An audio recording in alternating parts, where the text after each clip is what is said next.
வணக்கம். நீலமலை தொலைக்காட்சியின் நகர்வட பகுதி செய்திகளை வாசிப்பது மலைகளின் அரசி நீலமலை அன்பில். இன்றைய நகர்வட பகுதியில் நாம் பார்க்கவிருப்பது தமிழக முதல்வரும் திராவிட முன்னேற்ற கழகத்துடைய தலைவருமான முத்துவேல் கருணாநிதி மு.க. ஸ்டாலின் என்கின்ற தளபதி அவர்கள் திராவிட முன்னேற்ற கழகத்துடைய நிர்வாகிகளுக்கெல்லாம் உள்ளாட்சி பிரதிநிதிகளுக்கெல்லாம் அன்பு வேண்டுகோளை ஒன்றை தெரிவித்திருக்கிறார். நாடு நன்றாக இருந்தால் வீடு நன்றாக இருக்கும், நகரங்கள் நன்றாக இருந்தால் கிராமங்கள் தோறும் சுகாதாரமாக இருக்கும்.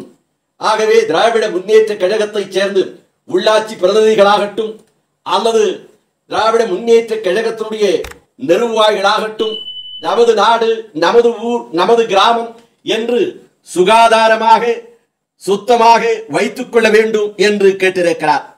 அதன்படி பந்தலூர் கூவமலை சாலை ஓரமாக வளர்ந்து சாலைகளை மறித்துக் கொண்டு வாகனம் செல்வதற்கு வழியில்லாமல் இருந்த செடி கொடி என்னும் புற்களை எல்லாம் வெட்டி சுத்தம் செய்யப்பட்டது என்றும், இதில் ரவி, மஞ்சுளா, சுனில்,